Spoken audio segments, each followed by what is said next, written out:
Es verdad que ninguna disciplina al presente parece ser causa de gozo, sino de tristeza, pero después da fruto apacible de justicia a los que en ella han sido.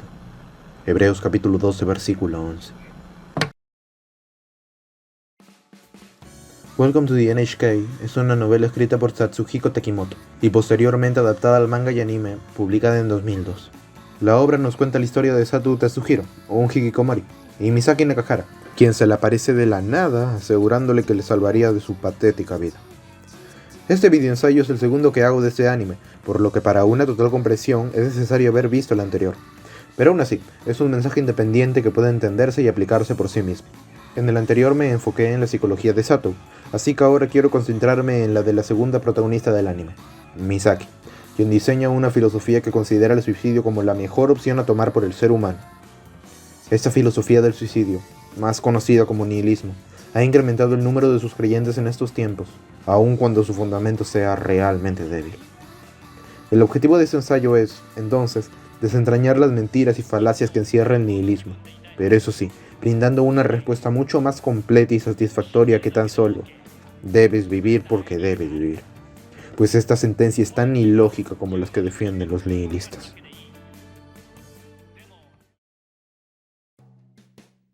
Misaki Nakahara es una chica de 18 años que aparece en la vida de Sato un día donde acompañaba a su tía a repartir volantes como invitación a su iglesia. Después de esto, y con la ayuda de una serie muy conveniente de sucesos, ambos acuerdan reunirse en un parque específico por la noche. El propósito de esta reunión, y de las que la continuarían, era ayudar a Sato para escapar de su estilo de vida hikikomori, con lo que se creaba una especie de ambiente alumno-profesor. Aunque estas clases eran para el bienestar de Sato, Misaki nunca le informa la razón inicial por la cual ella se interesó en ayudarle, lo cual de por sí es raro, pero es más raro aún asumiendo la rareza de él y la aparente normalidad de ella. El anime mantiene esa incógnita por su mayor extensión, hasta que Misaki intenta suicidarse, y su tío le cuenta su pasado a Sato. Misaki ha sido víctima de lamentables circunstancias, entre las cuales se encuentra el abuso físico y verbal de su padrastro y el suicidio de su madre, lo que ha provocado en ella la gran dificultad de socialización con los demás. Es por esto que cuando empieza a vivir con sus tíos, abandona la secundaria al poco tiempo, lo que, aunque ciertamente no la lleva a una condición tan miserable como la de Sato, comparte con él que se hunde en su miseria. Mientras que Sato decide echarle toda la culpa a un chivo expiatorio llamado NHK para que la culpa no la arruine la comodidad de su vida de hikikomori, Misaki reconoce que hacer cómoda su miseria solo la hará hundirse más, y es necesario actuar para salir de ella. Pero Misaki, en vez de, por ejemplo, pedirles a sus tíos que fuese a terapia o regresar a la escuela, prefiere una solución muy peculiar: buscar a alguien que esté en una peor situación y sea peor persona que ella misma, para hacerse su amiga, y como está en una situación tan patética, se volvería dependiente de ella en todo aspecto, con lo que su vida adquiriría propósito y ya no sentiría que su sufrimiento no tiene valor. Si logra que otra persona dependa de ella, entonces tendrá fuerzas para soportar el dolor que la atormenta, pues sabría que alguien la necesita y que su sufrimiento no es en vano. En esto entra en juego Sato, quien ciertamente está, y es, peor que Misaki, pero al final es ella quien se vuelve dependiente de él, y él no. Misaki, al haber pasado por tantas situaciones de sufrimiento, ha concluido que, si nos referimos a tiempos de vida, el 10% de este nos encontramos sumergidos en felicidad y el 90% sumergidos en dolor. Bajo esta afirmación se cuestiona si la vida merece ser vivida, pues si la mayoría del tiempo estará sufriendo, ¿por qué alargar su sufrimiento y no simplemente acabarlo de una vez?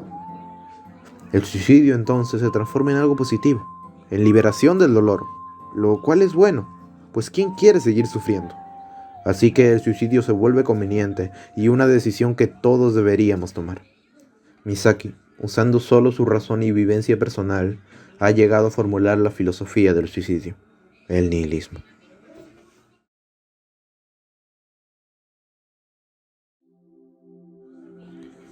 Si le preguntamos a la RAE el concepto de nihilismo, nos dirá que es la negación de un fundamento objetivo en el conocimiento y en la moral, lo cual, aunque ciertamente forme parte de él, se queda muy corto para describirlo en su totalidad, siendo esta descripción mucho más acorde para el relativismo. El nihilismo niega que la vida humana tenga un propósito intrínseco, o sea, que hayamos nacido para que cumpliéramos un rol específico en la sociedad. Y con esto, nuestra virtud o vicio se vuelve inútil y absurdo, pues por más que intentemos darle sentido a nuestra existencia, como no empezamos a existir con una, jamás podremos encontrarla. La moral, la razón, los sentimientos, la religión, el arte y todo lo que el ser humano se ha aferrado desde que adquirió conciencia de sí mismo no son más que meras invenciones en su búsqueda de propósito. Pero, así como esto no existe, tampoco existe un valor en lo que el hombre inventa. Concluye, entonces, que como la vida es un sinsentido total, debemos vivir esa vida como tal, ya que nuestra vida no importa, no debe de importarnos vivirla. Si a esta conclusión bizarra le agregamos la de Misaki, donde la vida no solo no importa, sino que es dolorosa, obtenemos el nihilismo más crudo posible. Uno que no solo no le importa la vida, sino que la odia y desprecia. El principal problema del nihilismo no está en que niegue un propósito inherente a la vida, pues abundan las filosofías mucho más sanas que lo implementan, sino en que salta de esta premisa a la que declara que por esto la vida no merece ser vivida. El absurdismo, por ejemplo, también afirma que la vida es absurda, pero no comete el salto lógico del nihilismo, pues dice que somos nosotros quienes debemos darle sentido a nuestra existencia. El nihilismo es seguramente la filosofía más autodestructiva de todas, por cuanto vivir conforme a ella acabará con que perdamos toda motivación a hacer nada, y en muchos casos, el suicidio.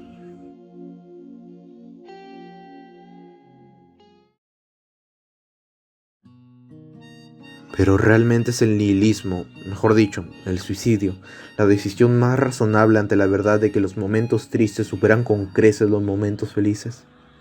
Creo que es imposible negar este hecho, pues Eclesiastés capítulo 2 versículo 24 dice: porque todos sus días, del hombre, no son sino dolores y sus trabajos molestias. Aún de noche su corazón no reposa.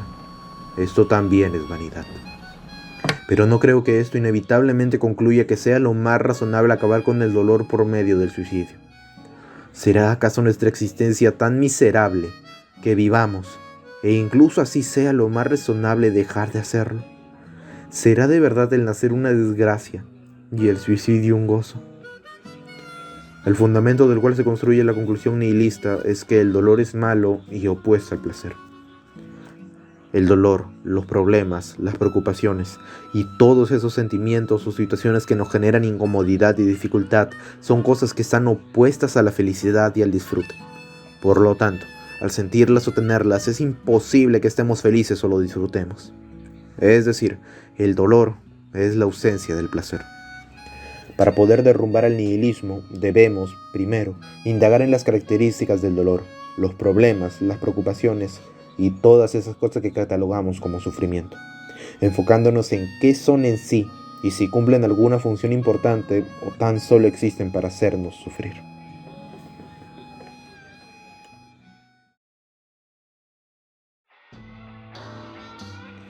El dolor es obligatorio, el sufrimiento opcional.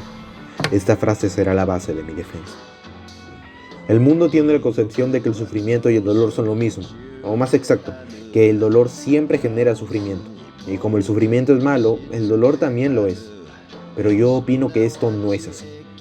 El dolor y el sufrimiento son dos sensaciones muy diferentes, no poseyendo entre ellas relación de causalidad innata, y está en confundir estos dos conceptos donde se halla el talón de Aquiles del nihilismo. Cuando hablo de dolor, hablo de uno que se asemeja mucho más a una característica fisiológica, la irritación. Los seres vivos tenemos ciertas características que debemos cumplir para ser considerados como tales.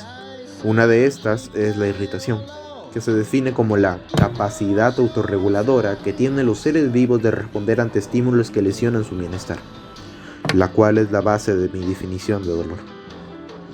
El dolor es un sentimiento que experimentamos cuando nuestro cuerpo o alma nota que algo está mal en el ámbito físico o psicológico, respectivamente, el cual nos genera incomodidad y nos incita a realizar un cambio. Por lo tanto, desaparece cuando le hacemos caso. El dolor no es malo por cuanto es una reacción natural ante estímulos incómodos que nos apoya a superarlos. Y si no lo sintiéramos, no haríamos nada nunca, pues nos sentiríamos conformes con nuestro estado actual y no habría motivo para cambiarlo. El dolor no es la ausencia del placer. El dolor y el placer coexisten por cuanto ambos son reacciones naturales del hombre. Es bueno que sintamos dolor físico de barriga cuando tenemos una infección intestinal para buscar medicina. Es bueno que sintamos dolor emocional cuando vemos a un niño siendo molestado por otro para ayudarle. Y es bueno que sintamos dolor psicológico al perder nuestro trabajo para buscar otro. Entonces, ¿qué es el sufrimiento? El sufrimiento es el mal control, desvalorización y demonización del dolor. Cuando el dolor no cumple con su razón de ser, la cual es mejorar la situación actual del individuo, que es lo que ocurre cuando éste no pone de su parte, nace el sufrimiento. El sufrimiento, a diferencia del dolor, es en su totalidad mal y dañino, pues no es algo que nuestro cuerpo sienta por necesidad, sino por una corrupción del dolor, que, en cambio, sí necesita. Cuando muere un ser querido, sientes dolor el primer instante y hasta por días, pero si sigues sintiendo torrendo al cabo de meses, entonces estás sufriendo.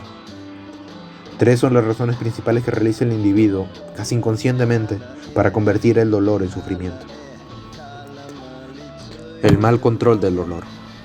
Para lograr su propósito, el dolor es una sensación incómoda, pues de ser agradable no haríamos nada para evitarlo. Y cuando el individuo no logra controlar esta avalancha de dolor, se rinde y deja que coexista consigo mismo, alargando así el dolor e ignorando sus exigencias, con lo que se le quita su razón de ser y nace el sufrimiento. La desvalorización del dolor. Cuando el dolor se alarga innecesariamente a raíz de la negligencia del individuo para actuar conforme a ella, este se vuelve absurdo, por ser el propósito del dolor hacernos mejorar, y al no cumplir con sus exigencias, entonces ya no valoramos el dolor como una puerta a mejorar, y con eso se desarrolla el sufrimiento. La demonización del dolor. Ahora que se ha perdido el propósito original del dolor, naturalmente le asignamos otro, el cual lo demoniza y transfigura horrendamente. El propósito del dolor es hacernos sufrir. Esta afirmación es una locura en base a todo lo dicho, pues, aunque el sufrimiento siempre nazca del dolor, el dolor no siempre engendra sufrimiento. Adoptar esta conjetura que corrompe la naturaleza y propósito del dolor nos lleva, con el tiempo, a aceptar como nuestra la filosofía del suicidio, la cual, recordando, afirmaba que el suicidio era la mejor opción de todas y que deberíamos de tomar. Pero esto simplemente no es así. Claro, siempre sentiremos dolor mientras vivamos, pero es nuestra decisión si de ese dolor se genera sufrimiento, el cual es mal en sí mismo, o satisfacción por saber que una vez superado nos volveremos un poquito mejor que antes. A esto se refiere Santiago capítulo 1 versículos del 2 al 4, que dice: Hermanos míos, tened por sumo gozo cuando os halléis en diversas pruebas, sabiendo que la prueba de vuestra fe produce paciencia. Mas tenga la paciencia su obra completa, para que seáis perfectos y cabales, sin que os falte cosa alguna.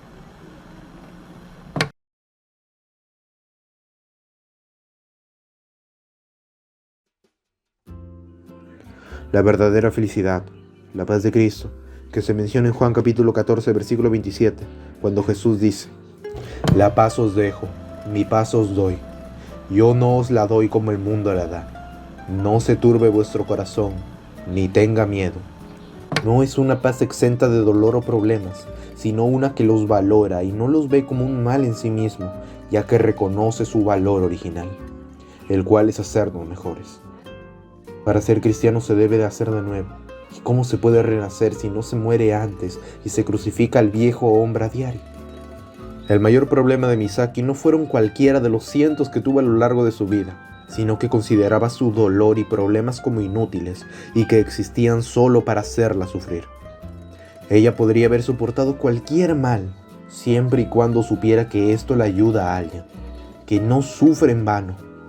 Y esto también aplica para la gran mayoría de suicidas. Cuando alguien se suicida, no es porque haya sufrido en exceso, pues hay miles de personas que sufren muchísimo más, sino porque cree que este dolor es inútil y no le aporta en nada.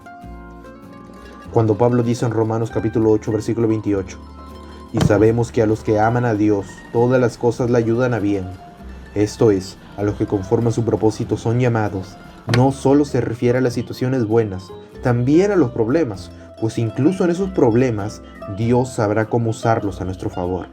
Y si ese es el caso, es incorrecto pensar que estos no cumplen una función mucho más importante que hacernos sufrir. Sabia es la persona que agradece a Dios lo bueno, pero aún más sabia quien agradece en conjunto lo bueno con lo malo. La paz de Cristo, la que agradece y valora honestamente lo bueno con lo malo, es el estado de mayor felicidad que podemos alcanzar en esta tierra, pero no es comparable a la paz suprema que recibiremos en el paraíso. Pero alegraos, pues no siempre tendremos que conformarnos con esta paz terrenal, ya que afirma Pablo en 2 de Corintios capítulo 4 versículo 17 y 18. Porque esta leve tribulación momentánea produce en nosotros un cada vez más excelente y eterno peso de gloria, no mirando en nosotros las cosas que se ven, sino las que no se ven, pues las cosas que se ven son temporales, pero las que no se ven son eternas. En vida, valoremos el dolor como lo que es, una puerta a la mejora personal, y al mismo tiempo anhelemos la vida celestial, en donde tales dolores ya no serán necesarios para mejorar, pues ya seremos perfectos.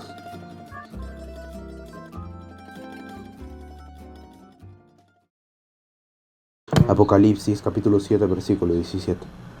Porque el Cordero que está en medio del trono los pastoreará, y los guiará a fuentes de aguas de vida, y Dios enjuagará toda lágrima de los ojos de ellos.